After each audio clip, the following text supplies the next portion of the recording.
প্রিয়জনের সঙ্গে ঈদ উদযাপনে বাড়ির পথে ছুটছে মানুষ। এতে রাজধানীর রেল স্টেশন ও বাস টার্মিনালে বাড়ছে ভিড়। অনলাইনে রেলের টিকিট না পাওয়ায় স্ট্যান্ডিং টিকিট পেতে বুধবার ভোরে ঢাকা রেল স্টেশনের লাইনে দাঁড়ান অনেকে। দীর্ঘ অপেক্ষার পর কাঙ্ক্ষিত টিকিট পেয়ে স্বস্তি জানান যাত্রীরা। নির্বিঘ্নে গন্তব্যে রওনা হতে পেরে খুশি তারা। বিগত বছরগুলো থেকে মোটামুটি এখন আমরা খুব রিল্যাক্সেই ঈদ যাত্রা সম্পন্ন করতে পারছি। অনলাইনে টিকিট করার কারণে আমাদের অনেক ভালো হয়েছে। যাত্রীদেরকে বিভিন্ন জায়গায় সচেতন করে দিচ্ছে মাইকে ট্রেনের ভিতরে। যাওয়ার টিকিট দেখ আলহামদুলিল্লাহ পাইছি, কিন্তু আসার টিকিট কাটতে পারিনি আর কি। সার্বিক যাত্রা হিসেবে মোটামুটি ঠিক আছে, এখনো কোনো ভোগান্তিতে হয় নাই। হয়তো সামনে এখন কি পরিস্থিতি হয় এটা সামনে দেখা যাবে।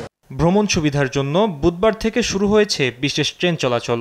ঈদের আগে ও পরে 9 দিন 10টি বিশেষ ট্রেন চালানোর সিদ্ধান্ত নিয়েছে রেল কর্তৃপক্ষ।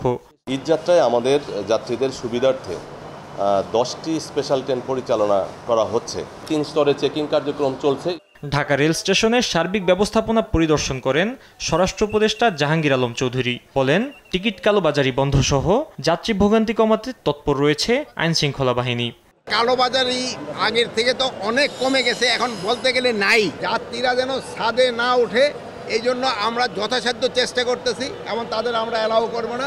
এদিকে সড়ক পথেও বেড়েছে যাত্রীর চাপ, তবে এখনও নেই চিরচেনা উপচে পড়া ভিড়। সায়দাবাদ বাস টার্মিনাল থেকে স্বাভাবিকভাবেই যাত্রা করছে ঘরমুখো মানুষ। আগেই অনলাইনে টিকিট কেনায় ভোগান্তি নেই বলে জানান তারা। রাজধানীর মহাখালী বাস টার্মিনাল পরিদর্শন করে স্বরাষ্ট্র উপদেষ্টা বলেন, সড়ক পথে চুরি ডাকাতি রোধ ও নিরাপত্তা নিশ্চিতে বিশেষ ব্যবস্থা নেওয়া হয়েছে। যদি কোনো রকমের ভাড়ার অভিযোগ থাকে মালিক পক্ষকে জানাবেন বা শ্রমিক পক্ষকে জানাবেন অথবা আমাদের আইন শৃঙ্খলা বাহিনী জানাবেন, তাদের এগেইনস্টে তাৎক্ষণিক ব্যবস্থা নেওয়া হবে। সরকারের পক্ষ থেকে যা যা করার আমরা সব কিছু নিয়েছি।